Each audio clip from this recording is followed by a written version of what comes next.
પાસે ફૂલ અને ચોખા આવી ગયા છે। બંને બધા હાથની અંદર ફૂલ ચોખા રાખવાના। ફૂલની ન હોય તો પાંદડી કરી નાખી દેવાની। બધાએ ફૂલ ચોખા હાથમાં, જે પૂજામાં બેઠા છે બધાએ ફૂલ ચોખા હાથમાં રાખવાના। સાધના નમસ્કારાન સમર્પયામે। તમારી થાળીમાં એ ફૂલ ચોખા મૂકી દેવાના અને પછી બે હાથ જોડી આ દીવાના પગે લાગી જવાનું। ઓમ ભવ દીપમ દેવ રૂપ કર્મ સાક્ષી અયા અવિતસ્તાર સ્થિર ભવઃ ઓમ ભર્ભો શ્વાસ દીપ સ્નારા દેવતાભ્યો નમઃ ધ્યાય પ્રાર્થના નમસ્કારાન સમર્પયામે। ફરીવાર હાથમાં ફૂલ ચોખા બધા રાખી ઉપર ભગવાન સૂર્યનારાયણના પગે લાગી જવાનું।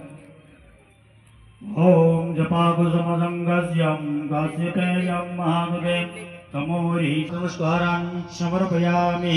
आ ऊपर भगवान ने बतावी અને તમારી પાસે પૂજાની થાળી છે થાળીમાં મૂકી દેવાની।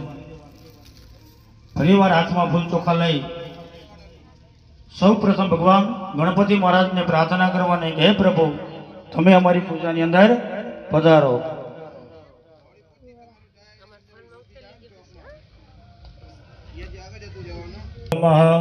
ओम गणानंदवा गणपति गो हवामहे प्रियानंदवा प्रियपति गो हवामहे निदेनंदवा निधिपति गो हवामहे वसो मम आहम जाने गर्भतमत मजासे गर्भधम।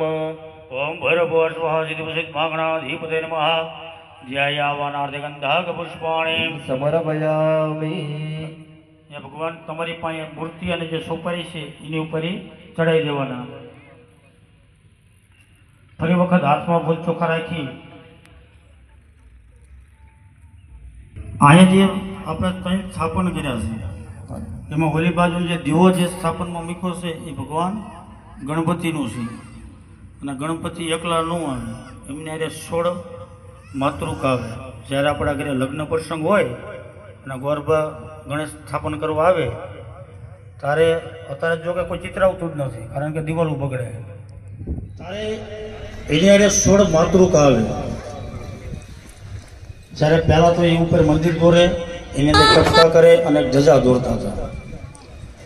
અમુક સમાજમાં એ રિવાજ છે એ પોસ્ટર ન ચોંટાડે, એ કાયદેસર ગોરપામાં દોરાવડાવતી ગોરપા એવું દોરતા હતા, એને માતૃકા કહેવાય। અને ભૂદેવ ગણપતિ બેવારે મંડપ મુહૂર્ત કરીને જતા રહે એટલે બપોરે પછી લાપસી કરે, કે ગણેશની લાપસી કરો, ગણપતિની લાપસી હોય ગણપતિ એ માતૃકામાનું ભૂદેવ આવાહન કરીને જાય, જેથી આપણા વંશનો વેલો વચ્ચે જે લીલા કલરનું છે એ જે અહીંયા વિદ્યાર્થીઓ આપણને બધાને જે વિદ્યાની પ્રાપ્તિ કરાવી એમાં ભગવતી સરસ્વતીનું સ્થાપન કરવું જોઈએ। અને જ્યાં પર પીળા કલરનું જે સ્થાપન છે એ જે ગુરુનું સ્થાપન થાય, દરેકને ગુરુ હોય જ છે, ગુરુ વગેરે લોકો કોઈ હોય નહીં, એ ગુરુની સ્થાપન કર્યું છે। એટલે પછી બે હાથ જોડી, હાથમાં ફૂલ ચોખા રાખી બે હાથ જોડી માં સરસ્વતીને પ્રાર્થના કરવાની કે હે માં ભગવતી અમને અને અમારા દીકરાને અને અમારા સપરિવારની અંદર કાયમ વિદ્યાની પ્રાપ્તિ થાય, કારણ કે આપણી પાસે બધું હોય, ધન દોલત મકાન બંગલો ગાડી, પ્રાર્થના કરવાની કે હે માં ભગવતી તમે પણ અમારી પૂજાની અંદર પધારો। ઓમ મેઘાસી દેવી વિધિતા અખિલ શાસ્ત્ર સારા ગણનોર સંજ્ઞા श्री गडवारयदय जकुदाधिवामेव शशि मौलिकृत प्रतिष्ठा। ओम भर्गो स्वाहा श्री सरस्वती देवी नमः। यहाँ सोपारी ऊपर चढ़ाई देवाना, તમારે અહીંયા મૂર્તિ પાસે મૂકી દેવાના।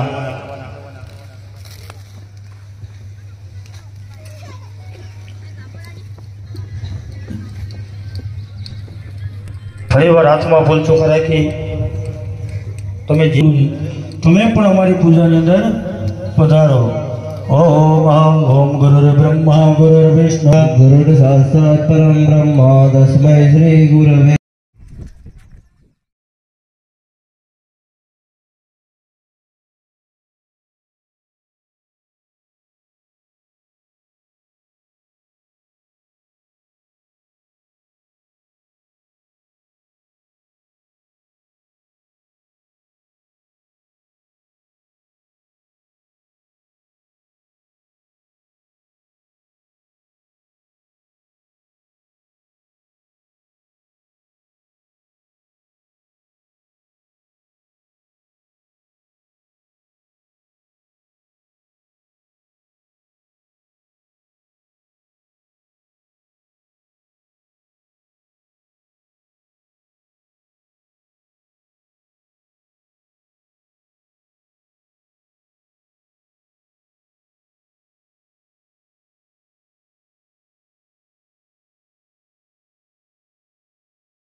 હવે જે એમાં આપણે નાતા હોવાનો વાંધો જો પડે.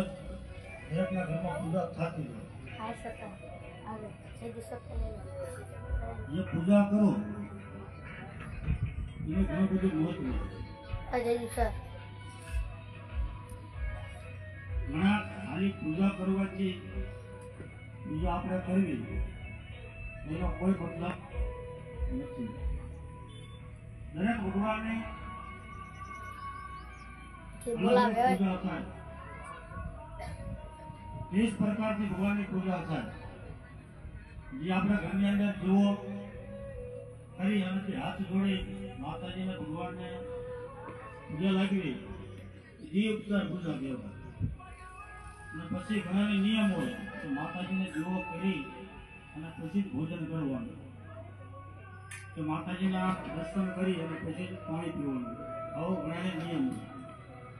પણ ઘણી વખત ક્યાંય બહાર ગયા હોય ત્યાં દીવો ન થયું હોય તો પછી મનોમન પગે લાગે, એને મનોમાનથી પૂજા કહેવાય. બોલાવે સત્તા પછી આપણે ભગવાનને દીવો કરી અગરબત્તી કરો, ફૂલ ચડાવો, ભગવાનને પાણીથી સ્નાન કરાવો, એ પંચોપચાર પૂજા કહેવાય. અને જે પછી આવે સોળોપચાર પૂજા, જે અત્યારે તમારે પૂજા કરવાની છે સોળોપચાર પૂજા, એ 16 દ્રવ્યથી ભગવાનની પૂજા થાય. એ 16 પ્રકારની વસ્તુ આવી, કંકુ, ચંદન, અબીલ, ગુલાબ, હળદર, આ રીતે 16 વસ્તુ ભગવાન ઉપર ચડાવવામાં આવે. પછી રાજોપચાર પૂજા આવે, જેમાં પ્રત્યક્ષ બધી વસ્તુ કાયદેસર જે શાસ્ત્રની અંદર લખી છે એ પછી લાગી પડે. જ્યારે આપણે કોઈ પ્રાણ પ્રતિષ્ઠા થતી હોય સારીમાં રાજોપચાર પૂજા થાય. કાં ક્યારે કોઈ પણ નવચંડી યજ્ઞ હોય તો એમાં રાજોપચાર પૂજા થાય. અજય સર બોલાવે સત્રપા એટલે તમને પેલા બ્રાહ્મણે તમારા કપડમાં તિલક કર્યું અને એ ચાંદલો કરો, ચાંદલો કપાળની વચ્ચો વચ્ચે થાય. અને ચાંદલો કર્યા વગર જે વ્યક્તિ, અને એમાં હિન્દુ ધર્મની અંદર જે વ્યક્તિ ઘરની બહાર ચાંદલો કર્યા વગર કપાળમાં ચાંદલો ન હોય તો એના સકન પણ ન લેવાય એવું કહેવાય. કારણ કે જે રીતે આપણા દીકરા દીકરી હોય એ જ રીતે કપાળને વાંધ્યું ન હોય. કદાચ કંકુનો, ચંદનનો, ભસ્મનો આવો ચાંદલો કરતા શરમ થાય તો ઘરની અંદર ગંગાજળ હોય તો ગંગાજળની અંદર આંગળી બોલી અને કપાળમાં ચાંદલો કરી નાખે. ઘણા નામાં શું શરમ લાગે, ઘરની બરાબર તિલક પાણી ચાંદલો કરીને જાઓ. પછી તમને 3 વખત પાણી પીવડાવવાનું કીધું. તમે બધા રંગના પાણી પીને જ બેઠા છો. પણ આયા આપણા શરીરનું કોઈ જ મહત્વ નથી, પણ આપણું મન સ્થિર રહે એના માટે તેમ તમને 3 વખત પાણી પીવાનું કીધું. ભગવાન નારાયણને પ્રાર્થના કરી, હે પ્રભુ મારું મન અહીંયા પૂજાની અંદર સ્થિર રહે. કારણ આપણું મન છે ને એ મરકટ જેવું છે. મરકટ એટલે વાંદરો થાય. જો વાંદરો એક જગ્યાએ બેસે તો આપણું મન એક જગ્યાએ બેસે. પહેલા તો સત્યુગની અંદર હજારો વર્ષ તપ કરવું પડતું હતું, ત્યારે ભગવાન પ્રસન્ન થાય. હજારો તપસ્યા કરવી, જંગલોમાં જઈએ અને તારે આપણને ભગવાન પ્રસન્ન કરે. તારે ભગવાન આપણે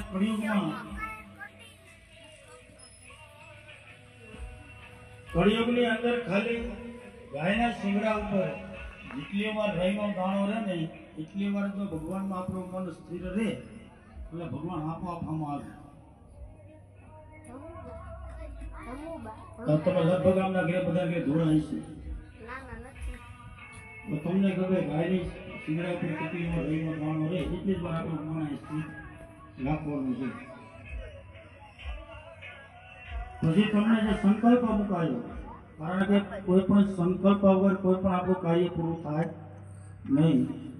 હું ઘરેથી નીકળ્યો, મને ખબર સ્કૂલમાં જવાનું હોય તો જ હું સ્કૂલે પહોંચું, બાકી ઘર બહાર નીકળ